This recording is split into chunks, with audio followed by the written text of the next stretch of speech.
Dies ire, dies illa, solvet seculum in favilla. Ang kwentong ito ay hango sa totoong buhay.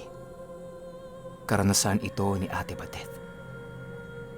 Taong 2015, Castillo, Parañaque City.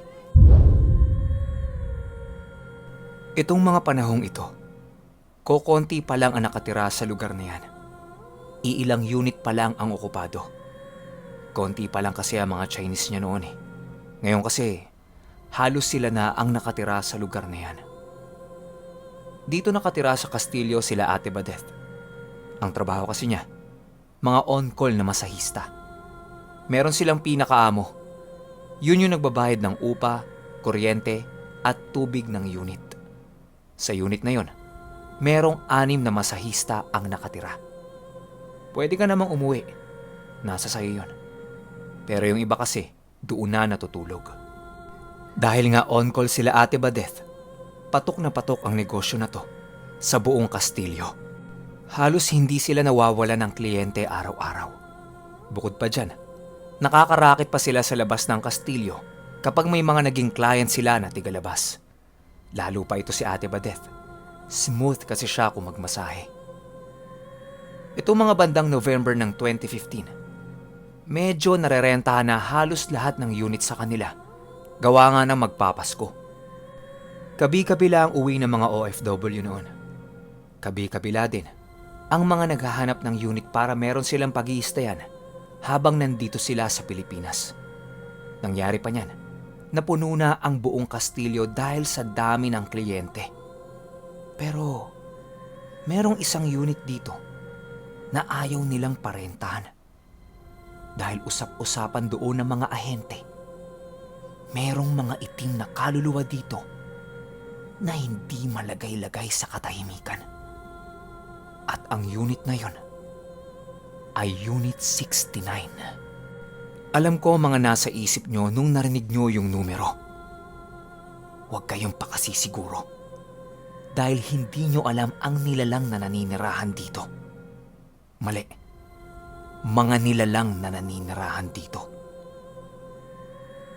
Dahil sa dami nga na naghahanap ng matitirahan nila sa Castillo, wala nang ibang magawa yung mga ahente, kundi ibigay yung Unit 69. Ibinigay nila yan sa isang Chinese at isang Filipina. Gawa nga ng iniisip nila, hindi naniniwala ang mga ito pagdating sa mga kababalaghan.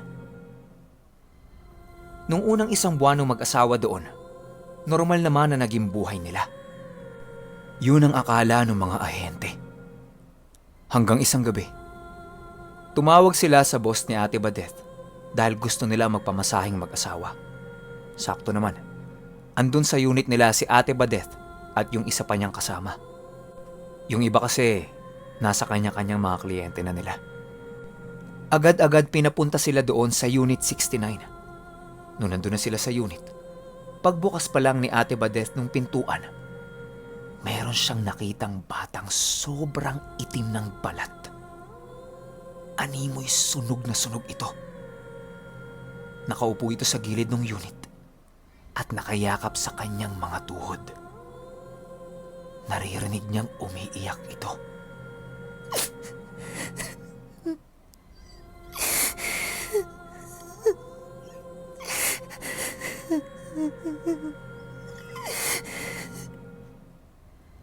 Nanginginig si Ate Badeth.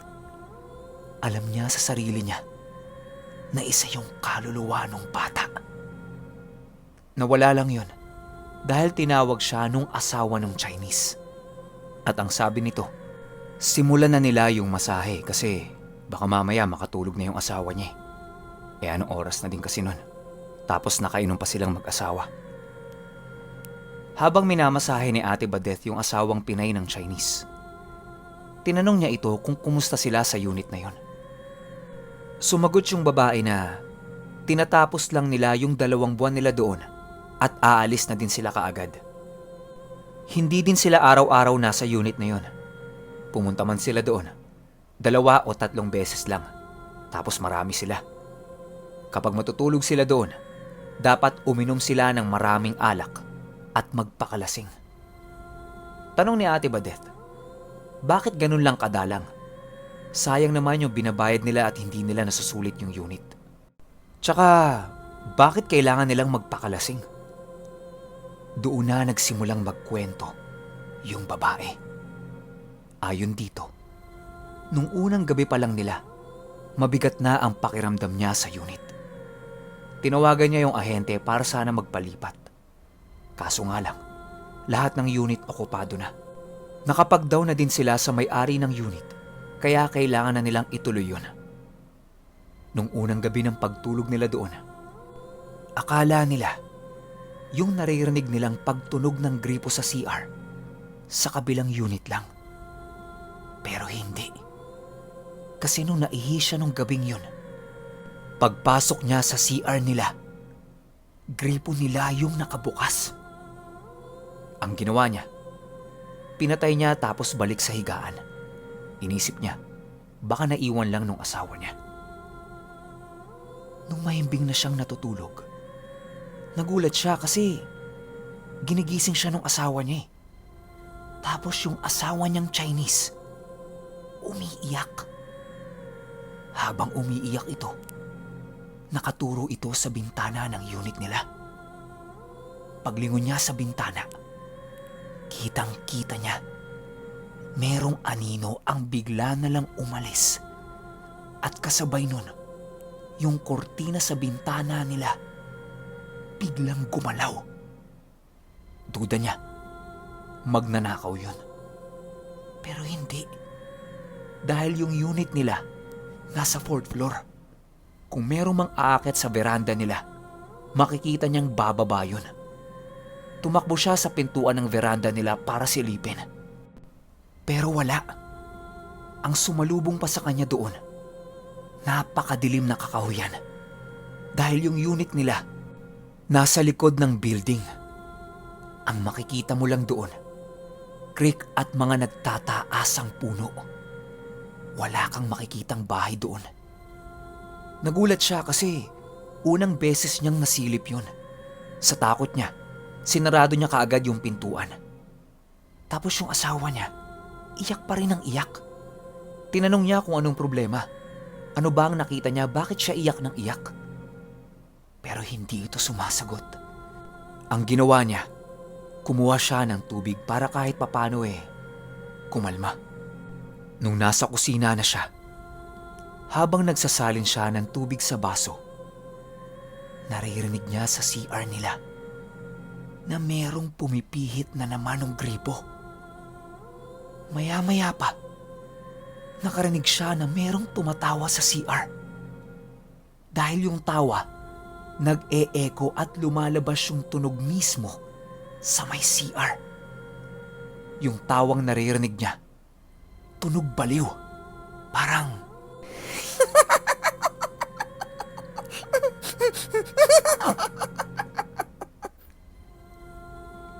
ang inisip na naman niya, merong nakapasok sa unit nila.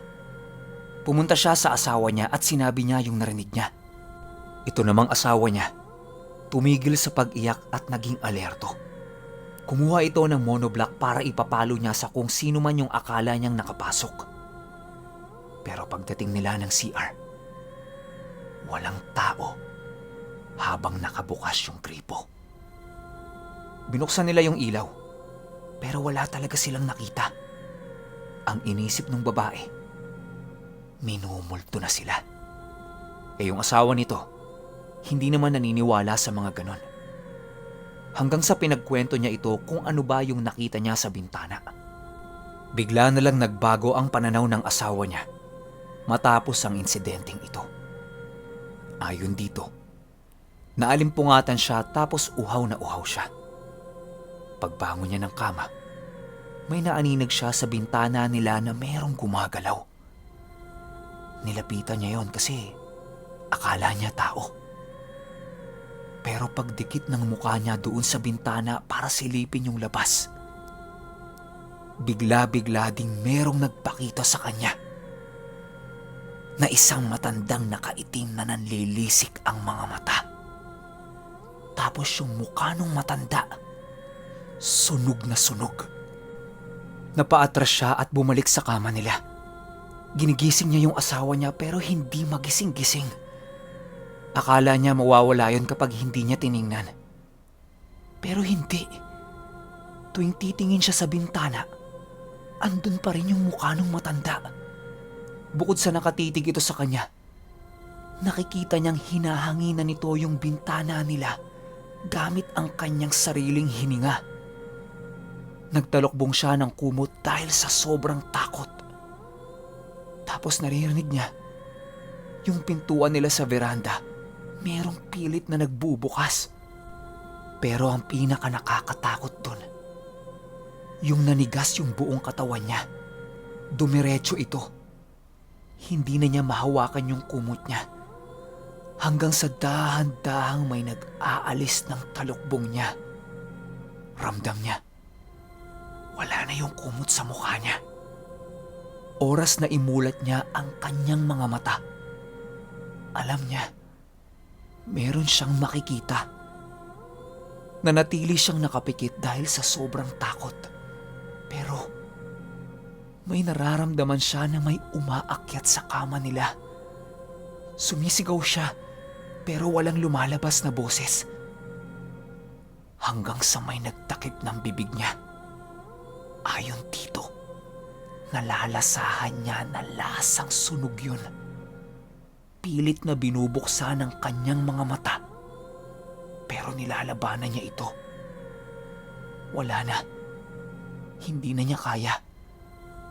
Pagmulat niya ng mata niya, isang malaking anino ang nakapatong sa katawan niya. Gumagalaw-galaw ang ulo nito.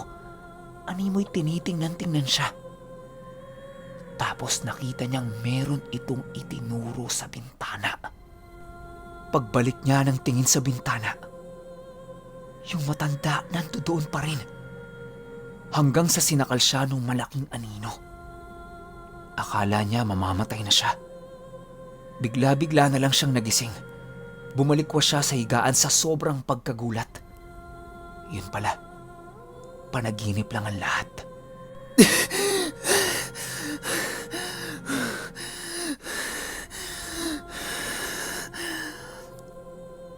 Napahawak siya sa dibdib niya dahil sa sobrang kaba. Tapos tiningnan-tingnan niya yung asawa niya. Mahimbing nang natutulog. Medyo lumuwag-luwag ang kanyang paghinga. Hanggang sa may narinig na naman siyang katok sa labas ng bintana nila. Nakayuko lang siya at ayaw niyang tumingin. Pero palakas ng palakas yung katok. Hanggang sa naglakas loob siyang tingnan ito. Pagkita niya, yung matanda ulit. Nakaturo sa kanya at nakabuka ang bibig. Kahit nasa labas ito, naririnig niya yung tunog na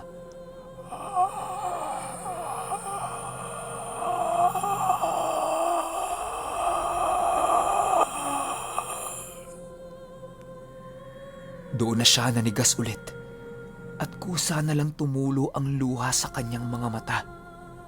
Umiiyak na siya nung mga oras na yon hanggang sa magising niya yung asawa niya at nadatnan siyang nagkakagano na. Matapos marinig ng babae ang kwento ng asawa niya, niyakap niya ito at maski siya ay naiyak na rin. Habang nag-iiyakan silang mag-asawa, meron na namang pumipihit ng gripo. Andiyan na naman yung tawa na parang isang baliw. Ginawa nila, binuksan nila ang lahat ng ilaw doon sa buong unit. Tinawagan nila yung mga kakilala nilang Chinese din para doon na dumiretso pagtapos ng kanilang trabaho. Yun pa lang ang unang gabi nila doon. Nung narinig ito ni Ate Badeth, natulala siya ng ilang segundo. Tapos na-realize niya na yung unit nga na yun, yung nachichismis sa buong Kastilyo na merong mga nagpaparamdam. At hindi lang basta-basta paramdam. Dahil kung mahina ka tapos nag-iisa ka, maaaring kunin ka nila.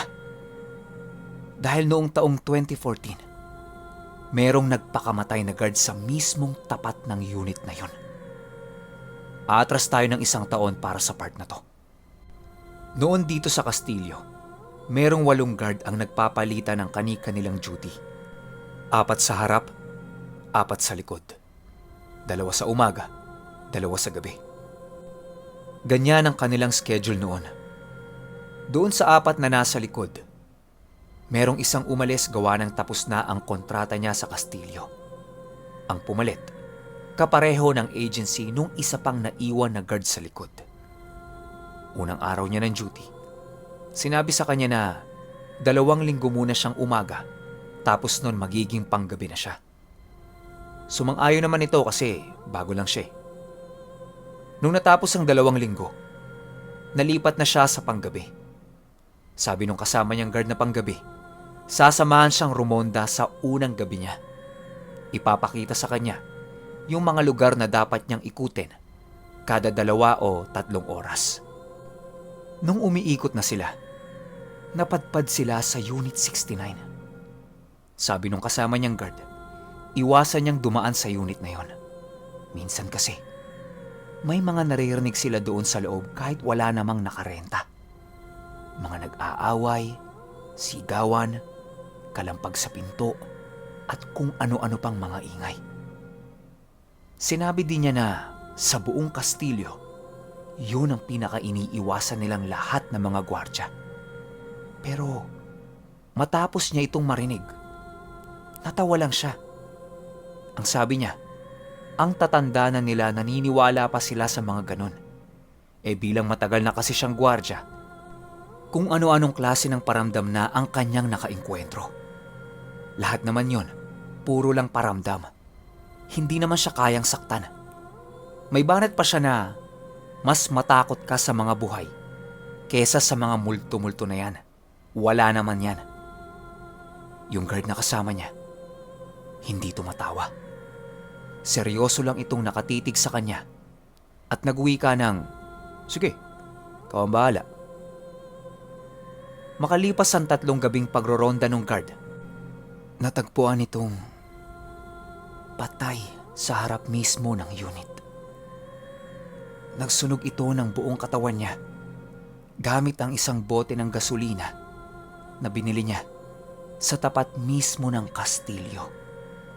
Meron kasing gasoline station doon.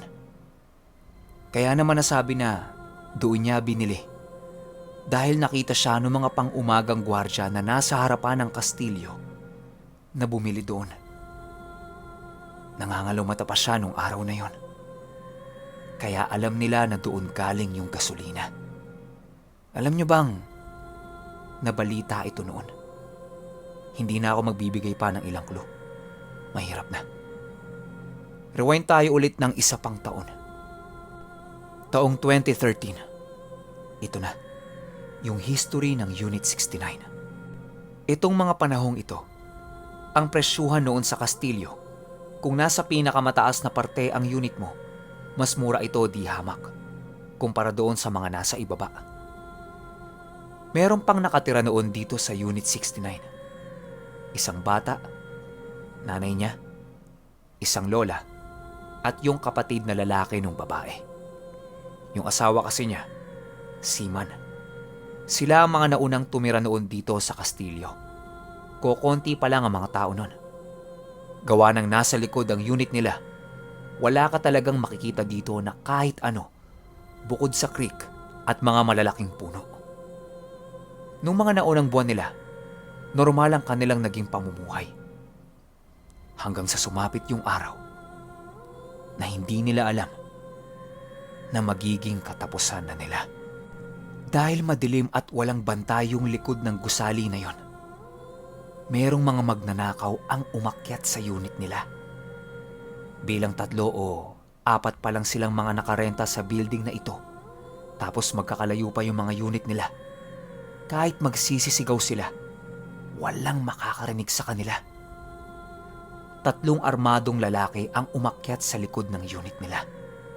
Madali nitong nabaklas yung kandado ng pintuan, gawa ng mumurahin lang ang materyales nito. Nung nakapasok na ang mga ito, Ninakaw nila ang lahat ng mga importanteng gamit dito. Cellphone, alahas, pera, tablet, at kung ano-ano pa. Yun lang sana ang mawawala sa kanila. Nang magising yung bata at nag-ingay. Ang ginawa ng isang magnanakaw, tinakpan ito ng unan sa muka. Hanggang sa mamatay.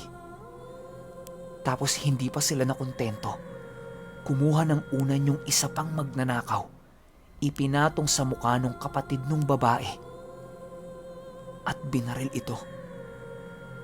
Nung naalimpungatan yung babae, tinakpan nila ang bibig nito at tinali. Tapos ginahasa ng isa.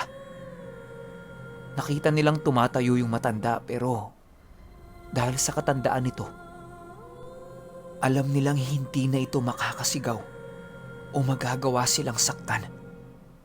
Sa sobrang demonyo nitong tatlong to, hiniga ulit nila yung matanda.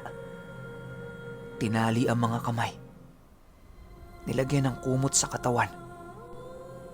At sinunog nila ito. Nung nakikita na nilang lumalaki na yung apoy, dumaan kaagad sila sa likod papunta ng creek at umalis na.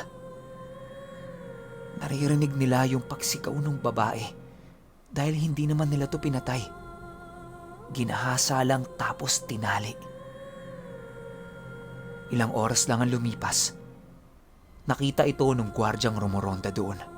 Pero 3 bangkay lang ang natagpuan niya sa kwarto. Yung isa pala, nasa labas ng unit. Yun yung matandang babae. Nagtangka itong tumalon sa unit pero hindi siya umabot. Doon na siya namatay sa veranda. Matapos ang insidenteng ito, sinarado na yung Unit 69. Pero ilang buwan lang. Yung may-ari kasi noon negosyante. Halos buwan-buwan pinapabless niya yung unit na yon pero hindi pa rin sila umaalis. Balik tayo sa 2015. Matapos ang ginawang masahe ni Ate Badeth at nung kasama niya sa mag-asawa, umalis na kaagad sila doon.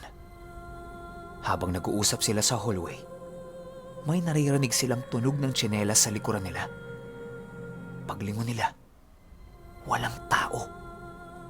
Tapos biglang bumilis yung tunog ng tsinelas papalapit sa kanilang dalawa. Pakiramdam nila, merong dumaang napakalaking tao. Tapos yung kilabot nila sa katawan, hindi mawala-wala. Kaya tumakbo sila palabas ng building na yon at sinabi ni Ate Badeth sa sarili niya na hinding-hindi na siya babalik sa Unit 69. Pero alam niyo ba, nananatili itong sikreto at ayaw na ayaw ipagsabi nung may-ari ng Kastilyo. Isa pa lang ito sa mga nakakatakot na karanasan ni Ate Badeth. Butil pa lang ito sa dami ng kanyang karanasan. Kung hindi nyo kasi na itatanong, isa ring manggagamot si Ate Badeth. May pagkakapareho sila ni Ate Rose. Pero syempre, ibang level yung kay Ate Rose.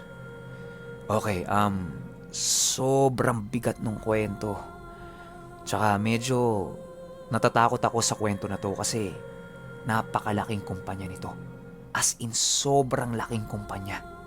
Isipin nyo, yung 2 insidente na nabanggit ko, yung sa isang buong pamilya tsaka sa guard, nabalita yan. Tapos namatay kaagad yung issue. Hindi na natutukan ng mga reporter kasi merong nag-warning sa kanila na tigilan na yung investigasyon. Pero awa naman ng Diyos, yung 3 magnanakaw, nahuli yun. Sana talaga, pahirapan kayo dyan sa kulungan ngayon. Hindi nyo na maibabalik yung buhay ng mga kinuha nyo. Isipin nyo yung pakiramdam ng seaman, di ba? Uuwi siya tapos wala na yung pamilya niya. Masakit yun, sobrang sakit. Yun lang. Hanggang sa susunod na kwento. Salamat.